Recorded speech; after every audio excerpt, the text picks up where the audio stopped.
नमस्कार दोस्तों, आपका स्वागत है हमारे YouTube चैनल में। हम आपको क्लास 12th का NCERT बुक से लेसन नंबर 6 करा रहे हैं। उसमें से एक टॉपिक है मैक्सिमा मिनिमा। उसका ये एक इम्पोर्टेंट क्वेश्चन हम यहाँ पर करा रहे हैं। तो ये है आपका, वैसे हमने लेसन पूरा आपको कंप्लीट कर रखा है। आप हमारे चैनल पर वीडियो देख सकते हैं, प्लेलिस्ट में जाकर देख सकते हैं। तो क्वेश्चन क्या है, दीर्घवृत्त है ये, जो कि फर्स्ट ईयर में आपने यानी कि 11th क्लास में आपने पढ़ रखा है। दीर्घवृत्त की समीकरण ये होती है क्या, x² + a² + y² + b² = 1।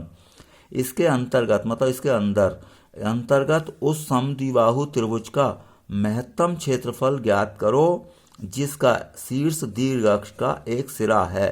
मतलब समद्विबाहु त्रिभुज बनाना है हमें दीर्घवृत्त के अंदर। भाई दीर्घवृत्त बना दिया मैंने, इसके अंदर मैंने ये ABC क्या बना दिया, समद्विबाहु त्रिभुज बना दिया है। इसका एक सिरा दीर्घ अक्ष पर है। भाई ये क्या होती है, दीर्घ अक्ष, और ये होती है आपकी लघु अक्ष, ये मूल बिंदु है। मान लिया हमने त्रिभुज ABC है, AB और AC बराबर हैं, ये भुजाएं बराबर हैं।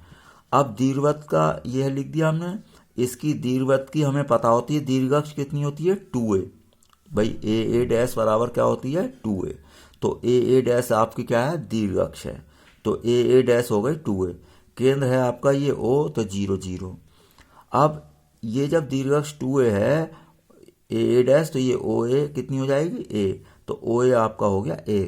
दीर्घवृत्त पर आप बिंदु याद कर लें, ये होता है a cos theta, b sin theta होता है। तो दीर्घवृत्त पर कोई भी बिंदु हो, कहीं भी हमें लिखें कहीं भी, तो क्या लिखेंगे, a cos theta, b sin theta. इन्हें प्राचलिक बिंदु कहते हैं, आपने 11th में पढ़ा होगा। तो दीर्घवृत्त पर बिंदु है a cos theta, b sin theta. तो इससे क्या हुआ, देखिए जब ये a cos theta, b sin theta है, तो ऐसे आएगा ना, मूल बिंदु से नापते हैं a cos थीटा और b sin थीटा। तो BD आपका हो गया b sin थीटा, और OD क्या हो गया, a cos थीटा। तो यहाँ पर मैंने लिख दिया BD हो गया b sin थीटा और OD हो गया a cos थीटा। मुझे त्रिभुज का आधार पता चल जाएगा अब, BC। तो BC ये आपका BC है, तो ये आपका मध्य बिंदु है। क्यों, क्योंकि ये आपकी ये लंब रेखा है इस पर। तो समद्विबाहु त्रिभुज में माध्यिका आधार पर क्या होती है, लंब होती है। तो ये आपकी लंब हो गई। तो लंब है जब माध्यिका है, मध्य बिंदु है, तो BD का जो दुगना करेंगे तो आपका क्या हो जाएगा, BC। तो आपका त्रिभुज का जो आधार है BC, वो कितना हो गया, 2 × BD। तो BD का मान आपने रख दिया b sin थीटा। तो आपका आधार तैयार हो गया 2BD यानी 2b sin थीटा। अब त्रिभुज की ऊंचाई, तो त्रिभुज की ऊंचाई क्या है, AD। तो त्रिभुज की ऊंचाई है आपकी ये AD। तो AD कितनी है, OA + OD कर दें। OA है A और OD कितना है आपका, a cos थीटा। तो त्रिभुज की ऊंचाई भी पता चल गई हमें, AD = OA + OD, तो A + a cos थीटा। अब त्रिभुज ABC का क्षेत्रफल हमें पता ही है, 1/2 आधार गुणा ऊंचाई। आधार आपका BC है, ऊंचाई AD है। तो BC का मान रख दिया 2b sin थीटा और AD का मान रख दिया। अब देखिए 2 से 2 आपका ये कैंसिल हो गया। अब ये क्या, A कॉमन ले लें आप, तो AB और sin थीटा और 1 + cos थीटा, समीकरण नंबर 1 हो गई।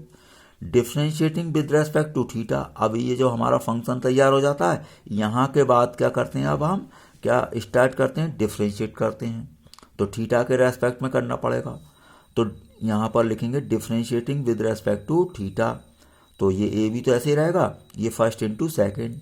तो साइन थीटा ऐसे ही रहेगा, पहला गुणा दूसरे का डिफ्रेंशिएशन। तो 1 + cos थीटा का क्या होगा, माइनस के साइन थीटा। क्यों, cos का माइनस साइन होता है, 1 का तो 0 हो गया। तो पहला गुणा दूसरे का अवकलन हो गया, प्लस अब दूसरा ऐसे ही रहेगा मल्टीप्लाई में, और साइन का हो जाएगा cos। अब इन्हें अंदर मल्टीप्लाई कर ले, तो साइन इंटू साइन क्या हो जाएगा आपका, साइन स्क्वायर। तो माइनस के sine square theta plus cos theta 1 से गुणा हो गई, प्लस cos स्क्वायर थीटा हो गया। अब देखिए cos square theta minus sine square theta, cos square theta minus sine square theta क्या होता है, cos 2 थीटा, और प्लस cos थीटा। तो ये आपका dA/d बन चुका है। इसके बाद क्या लिखते हैं, इस वाले dA/d को या dy/d हो या डी एफ डैश एक्सओ से क्या रखते हैं, 0 रखते हैं उच्चिष्ट या निम्निष्ट मान के लिए। तो यहाँ पर मैंने एक बार समीकरण उतार के इसका नाम रख दिया 2। यहाँ पर ये लिखा जाएगा स्टेप निम्नतम या महत्तम मान के लिए डी अपॉन डी थीटा बराबर 0। अब इसे 0 रख दें, ये तो ए बी पॉन में चला जाएगा, 0 के तो 0 हो जाएगा, ये इधर जाएगा तो माइनस हो गया। अब कॉस 2 थीटा इक्वल टू हो गया कॉस पाई माइनस थीटा। देखिए माइनस कॉस थीटा है ना, माइनस हटाना था मुझे, तो कॉस 180 माइनस थीटा क्या होता है, माइनस के कॉस थीटा। तो माइनस कॉस थीटा को मैंने क्या लिख दिया, कॉस 180 माइनस थीटा, मतलब कॉस पाई माइनस थीटा। अब देखिए दोनों तरफ कॉस हैं, तो कॉस तो हट गए, तो ये 2 थीटा रह गया यहाँ पर और इसका थीटा रह गया, तो थीटा और थीटा इक्वल कर दिए। ये माइनस थीटा है, इधर आएगा तो प्लस हो जाएगा, तो 2 और 1 3, तो 3 थीटा इक्वल टू पाई, तो थीटा का मान निकल गया पाई अपॉन 3। अब क्या होता है, ये जो समीकरण आई होती है एक बार अवकलन करके, इसी का दोबारा अवकलन करते हैं। तो समीकरण 2 का पुनः अवकलन करने पर, समीकरण 2 का पुनः अवकलन करने पर, तो ये आपका हो जाएगा d2a upon d theta square, a भी तो ऐसे ही रहेगा। कॉस का क्या होगा, माइनस का साइन, तो कॉस 2 थीटा का माइनस के साइन 2 थीटा, लेकिन 2 थीटा का दोबारा होगा अवकलन, वो आएगा इनटू में, तो 2, तो कॉस 2 थीटा का हुआ आपका पूरा अवकलन माइनस के 2 साइन 2 थीटा माइनस, अब कॉस का क्या हो गया, माइनस साइन थीटा, तो माइनस साइन थीटा।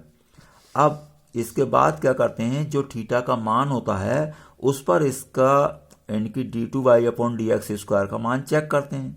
यहाँ पर क्या है, d2 upon d theta square, तो थीटा पर थीटा की वैल्यू जो है पाई अपॉन 3, इस पर इसका मान चेक कर रहे हैं हम, तो थीटा का मान यहाँ पर रख रहे हैं, तो -2 और sine 2 pi upon 3 minus sine pi upon 3। तो देखिए ये 2 पाई अपॉन 3 का मतलब है 120 डिग्री, तो आप जानते हैं साइन 120 डिग्री का मान होता है स्क्वायर रूट 3 अपॉन 2, और साइन 60 का, ये पाई अपॉन 3 का मतलब 60, तो साइन 60 का मान भी होता है क्या, रूट 3 अपॉन 2। तो देखिए यहाँ से 2 से 2 कैंसिल हो जाएगा, या फिर ऐसा करें कैंसिल ना करें तो 2 एलसीएम हो गया, तो 2 और 1 3, तो माइनस के 3 रूट 3 अपॉन 2 AB। तो आपका ये जो कैसा आया, इससे मतलब नहीं है मान कितना आया, हमें इससे मतलब है ये ऋणात्मक आया या धनात्मक।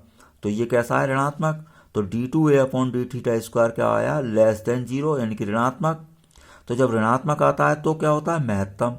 तो यहाँ पर लिख देंगे अतः theta equal to pi upon 3 पर क्षेत्रफल महत्तम है।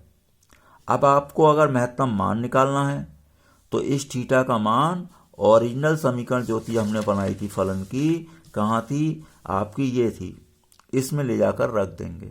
तो थीटा का मान समीकरण 1 में रखूंगा यहाँ पर, साइन पाई अपॉन 3 और कॉस पाई अपॉन 3। तो समीकरण 1 में हमने रख दिया है theta equal to pi upon 3, तो a equal to A B sine pi upon 3 1 plus cos pi upon 3। Sine pi upon 3 आपका होता है रूट 3 अपॉन 2, और कॉस पाई अपॉन 3 मतलब कॉस 60 की वैल्यू कितनी होती है, 1 अपॉन 2।